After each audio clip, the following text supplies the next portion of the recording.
এ মৃত্যু উপত্যকা আমার দেশ না, এ জল্লাদের কসাইখানা আমার দেশ না।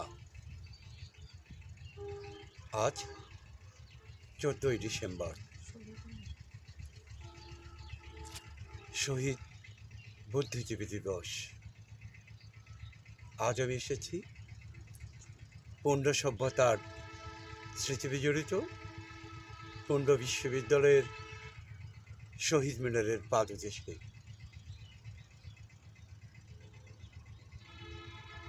চারিদিকে কুয়াশা আচ্ছন্ন শীতের সকাল, তবু কুয়াশা ভেদ করে আজকের এই আয়োজন, আজকের এই পাঠদান। প্রিয় শিক্ষার্থীবৃন্দু, আজ এই শহীদ মিনার থেকে আমি শ্রদ্ধা জানাচ্ছি সেই সব মহান শহীদদের, যারা দেশের জন্য, মাতৃভূমির জন্য, স্বাধীনতার জন্য, গণমানুষের মুক্তির জন্য জীবন দিয়েছে, রক্ত দিয়েছে, জীবন উৎসর্গ করেছে। 1855-56 সালের সাঁওতাল বিদ্রোহ, 1857 সালের মহাবিদ্রোহ, সিপাহী জনতার বিদ্রোহ, 1900 সালের মুন্ডা বিদ্রোহ, কৃষকের ফসলের দাবিতে ভাগা, রক্তে ভিজে যাওয়া ধান ও মাটির স্মৃতি বিজড়িত এই বাংলাদেশ। সেই সব ইতিহাসের রক্তাক্ত পথ বেয়ে আসে 14ই ডিসেম্বর, শহীদ বুদ্ধিজীবী দিবস। আসে 71, আসে গণমানুষের লড়াই সংগ্রাম। আজ আমি এই শহীদ মিনারের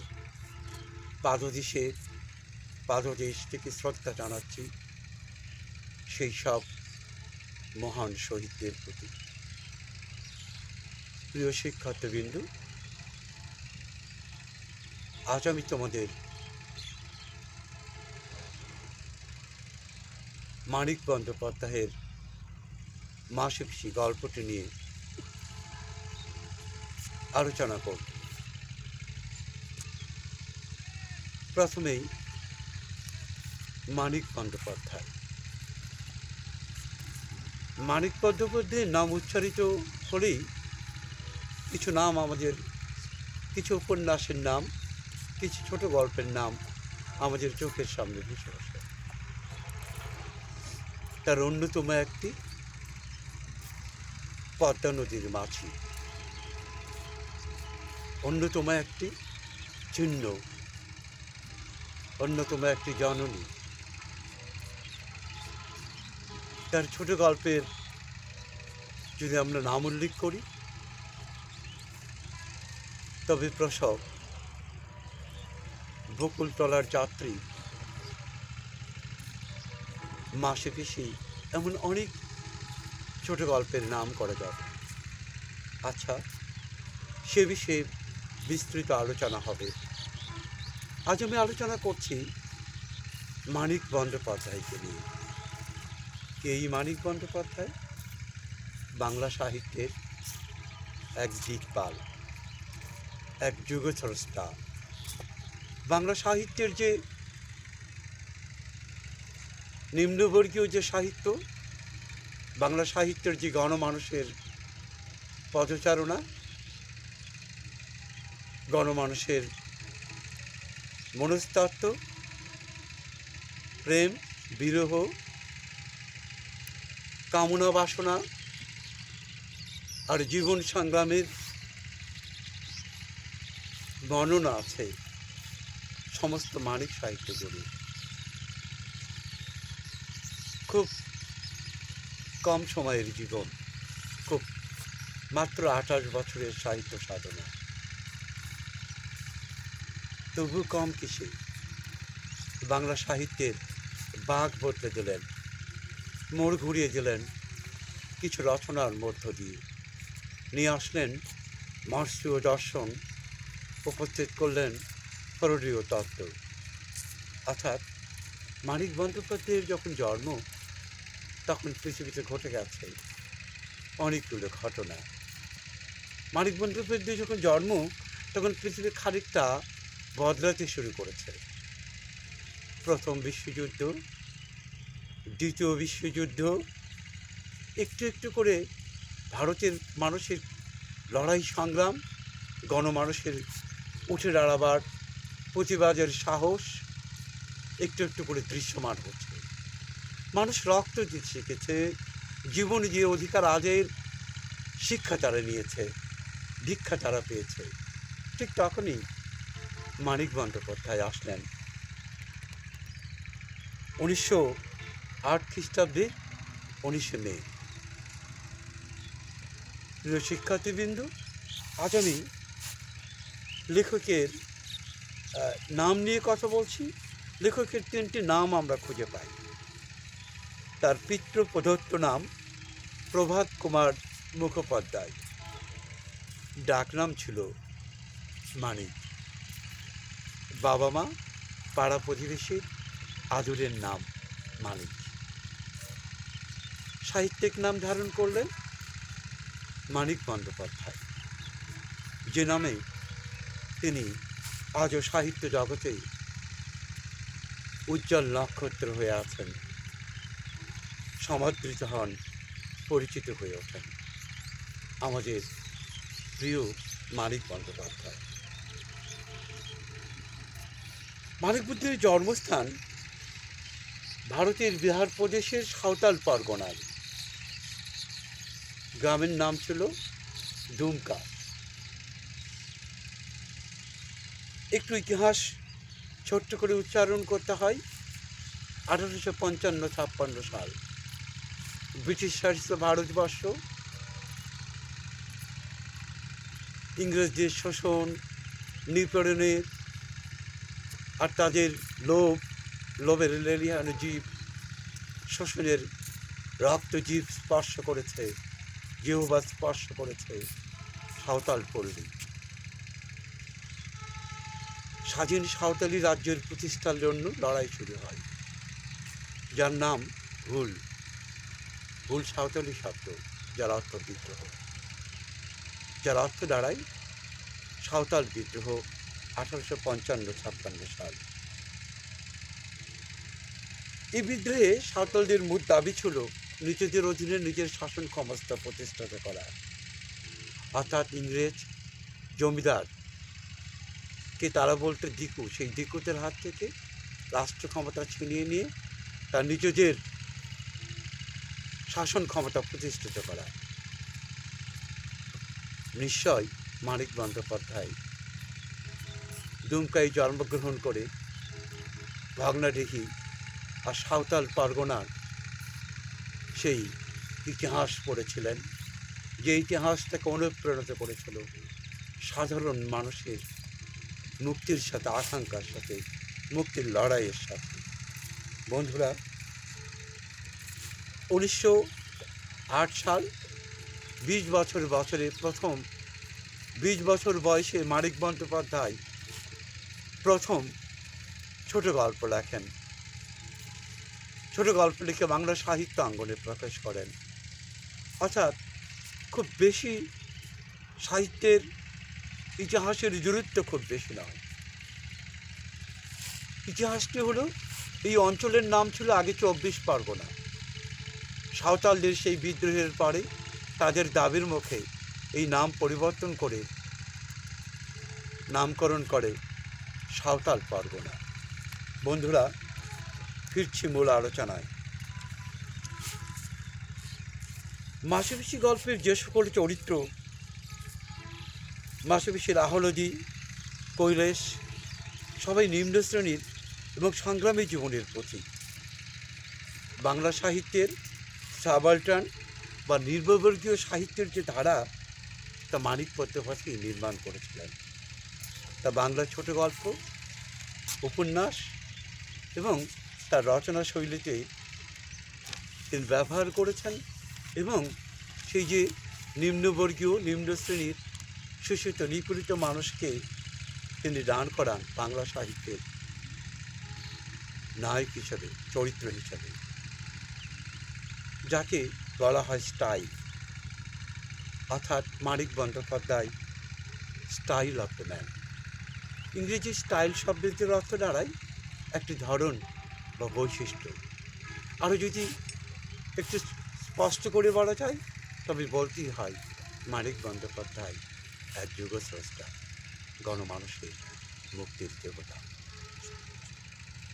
মানিক বন্দ্যোপাধ্যায়ের বিখ্যাত উপন্যাস আর ছোট গল্পে যে নিজস্ব স্টাইল ও ধারা অক্ষুণ্ণ রেখেছেন শেষ পর্যন্ত। তার বিশেষ উল্লেখযোগ্য ছোট গল্পের নাম মাসি পিসি, হারানোর নাচ জামাই, প্রসব, ছোট বকুলপুরের যাত্রী, টিকটিকি, এমন অসংখ্য গল্প তিনি রচনা করেছেন। সাহিত্য জীবনে তিনি মাত্র 28 বছর লেখালেখির সঙ্গে যুক্ত ছিলেন। মানিক বন্দ্যোপাধ্যায়ের কলকাতার প্রেসিডেন্সি কলেজের ছাত্র ছিলেন, যে কলেজ ঐতিহ্যবাহী। তিনি বিএ ক্লাসে পড়তেন। একদিন বন্ধুদের সঙ্গে বাজি ধরল, গল্প লিখতে হবে। সেই বাজি ধরেই মাত্র 20 বছর বয়সে তিনি প্রথম ছোট গল্প অতসী মামি লেখেন। অতসী মামি এই গল্পই তাকে সাহিত্য অঙ্গনে পরিচয় করিয়ে দেয় এবং আলোচনার ঝড় ওঠে। তার বিখ্যাত উপন্যাসগুলির মধ্যে জননী, দিবারাত্রির কাব্য, পদ্মা নদীর মাঝি, পুতুল নাচের ইতিকথা ও চিহ্ন উল্লেখযোগ্য। ছোট গল্পের পাশাপাশি তিনি কিছু কবিতা, প্রবন্ধ ও ডায়েরি লিখেছেন। লেখকের কথা তার একটা শিল্পমান সম্পন্ন আত্মজীবনীমূলক প্রবন্ধ। শিক্ষার্থীরা, প্রিয় শিক্ষার্থীবৃন্দু, মানিক বন্দ্যোপাধ্যায়ের এই প্রগতিশীল চেতনাকে ধারণ করতেন সমাজ বাস্তবতা, পরখা গণমানুষের মনস্তত্ত্ব আবিষ্কার করেন তীক্ষ্ণ গভীর দৃষ্টিতে।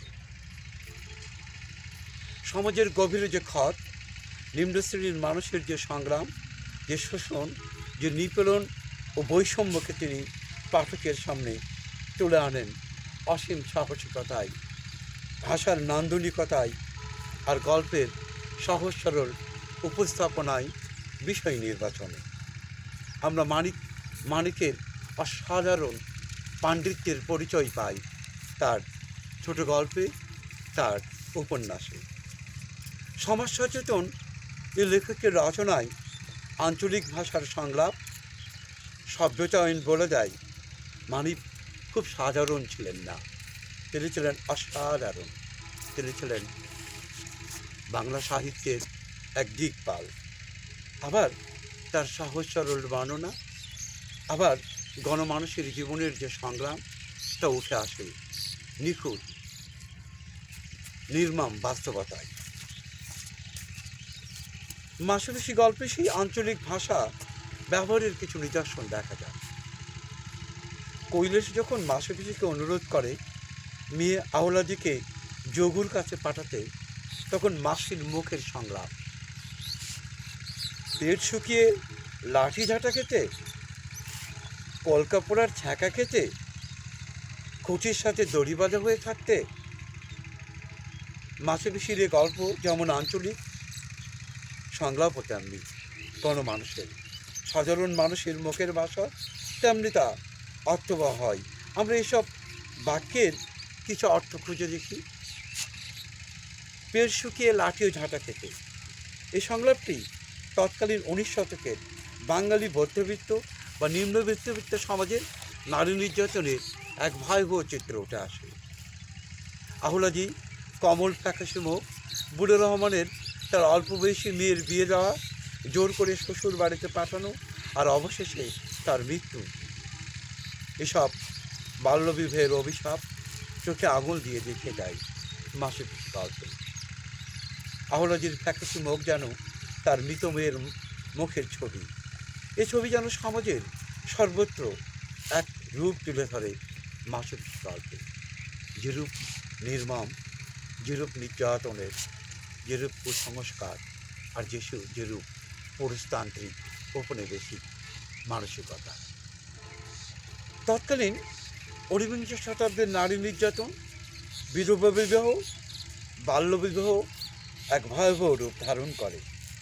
খাবার না দিয়ে লাঠি পিটা, হুকার কলকার আগুনের ছ্যাঁকা, খুঁটির সাথে বেঁধে নির্যাতন এক মধ্যযুগীয় বর্বরতার চিত্র তুলে ধরে আলোচ্য গল্প। বাঙালি সংস্কৃতির এক অংশ জামাই আদরের এক চিত্র পাই মাসে বেশি রক্তিতে, সেখানে আঞ্চলিক ভাষার অবাধ ব্যবহার। মেয়ে এনে পাঠাই, জামাই এলে রাখিনি জামাই আদরে তাকে, ছাগলটা বেচে দিয়ে খাওয়াইনি ভালো মন্দ 10টা জিনিস, খাতির করবো না কেন, তবে মেয়ে মোরা পাঠাবো না।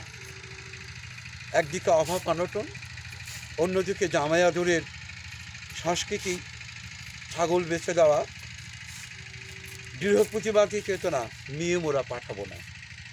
মা বাবারা আহ্লাদির প্রতি মাতৃত্ববোধ, দরদ, ভালোবাসা, পুরুষতান্ত্রিক সমাজের নারী নির্যাতনের প্রতিবাদী হচ্ছে মাসুরিশি গল্পের মূল চেতনা।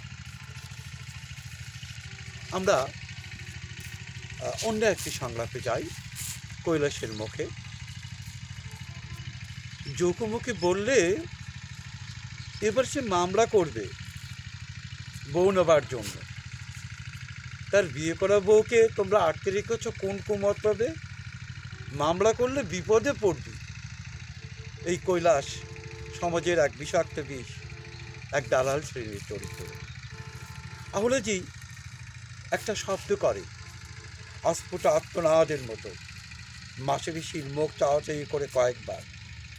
মনে হয় মনে তাদের একটি কথার উদয় হয়েছে, চোখে চোখে চেয়ে সেটা শুধু জানাজানি করে নিল তারা। মাসি বলল, জেলে না হয় গেলাম কৈলেশ, কিন্তু মেয়ে যদি স্বামীর কাছে যেতে না চাই খুন হবার ভয়ে। তৎকালীন কুসংস্কারচ্ছন্ন বাঙালি সমাজের এক কুসংস্কার এবং নারী নির্যাতনের এক ভয়াবহ চিত্র বলে মাসি 12 সালতির খট ঠেকানো বাঁশ ছেড়ে দিয়ে লগি গুজে দেয় কাদায়। পিসি তরতর করে পেছনে গিয়ে লগি কাদায় গুজে হেলে পড়ে। শরীরের ভারে সরু লম্বা শরীরটাকে এগিয়ে দেয় ভাটার টানের বিপক্ষে। বেলা একরকম নেই, ছায়া নামছে চারিদিকে। শকুনেরা উড়ে এসে বসেছে পাতা শূন্য শুকনো গাছটায়। একটা শকুন উড়ে গেল এই আশ্রয় ছড়ে অল্প দূরে আর একটা গাছের দিকে। ডাল ছেড়ে উঠতে উঠতে, নতুন ডালে গিয়ে বসতে বসতে, কি তার পাকা ঝাপটানি! কি চমৎকার, কি নান্দনিক এই ভাষা, এই শব্দচয়ন, এই কাব্য প্রয়োগ মন্ত্রমুগ্ধ করে পাঠককে টেনে নিয়ে যায় গল্পের শেষ প্রান্ত পর্যন্ত। বড় লেখকের এই এক বড় বৈশিষ্ট্য, পাঠককে টেনে নিয়ে যাওয়া, পাঠককে ধরে রাখা, তার গল্পের শেষ প্রান্তে নিয়ে গিয়ে থামিয়ে দেওয়া। পাঠক চলে যায় নিজের অজান্তেই অন্য কোনো অধ্যায়, অন্য কোনো পৃষ্ঠায়। This is the style of মানিক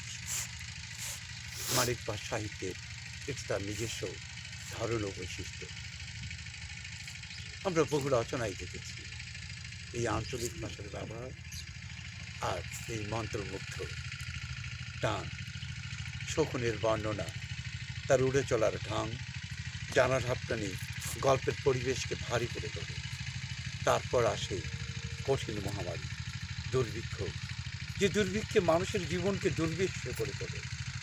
1950-এর মোমবাতির নামে পৃথিবীতে দুর্ভিক্ষ চরম আকার ধারণ করে। ভাতের অভাব, বস্ত্রের অভাব, অন্যের অভাব, ক্ষুধার্ত মানুষেরা পথে নেমে আসে। পথেই মৃত্যু ঘটে, মৃত্যু ক্ষুধায়।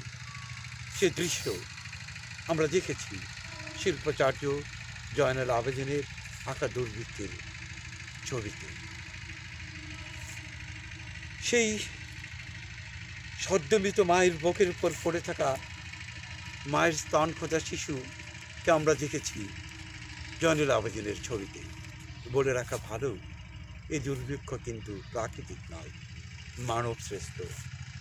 মহামারী দুর্ভিক্ষে কিন্তু সবই প্রকৃতি নয়, যা মানুষের সৃষ্টি এবং মানুষই যার নিয়ন্ত্রণ। সুদখোর মহাজন, ব্যবসায়ী, পুঁজিপতি শ্রেণী লাভবান হয় এই মহামারী থেকে। আর তারাই পরামর্শ করে, যুক্তি করে সৃষ্টি করে এই মহামারী। মানুষের বিপদকে দাঁড় করিয়ে দেয় প্রকৃতিকে। মানুষের অসহিত্যের সুযোগ নিয়ে পুঁজি বাড়ায়, অর্থের সম্পদের মালিক হয়। মানিক বন্দ্যোপাধ্যায় সেই যে মার্ক্সবাদী চেতনা, সেই যে মানুষের মুক্তির সংগ্রাম, মুক্তির আকাঙ্ক্ষা, স্বপ্ন, লড়াই আর মানুষের প্রৌঢ় মনোতত্ত্ব সব এক করে এক অদ্ভুত, এক ভিন্ন চেতনার সাহিত্য সৃষ্টি করে, যার নাম সাবাল্টান বা নিম্নবর্গীয় সাহিত্য চেতনা। বন্ধুরা, খুব মনোযোগ দিয়ে গল্পটি পড়ে নিই। আজ শেষ করছি না, কারণ আরও আলোচনার আছে। তোমাদের আর একটি পর্বে তা শেষ করবে। ভারতের সবাই শহীদ বুদ্ধিজীবীদের প্রতি শ্রদ্ধা বনত চিত্তে আর একবার সম্মান, আর একবার শ্রদ্ধা জানিয়ে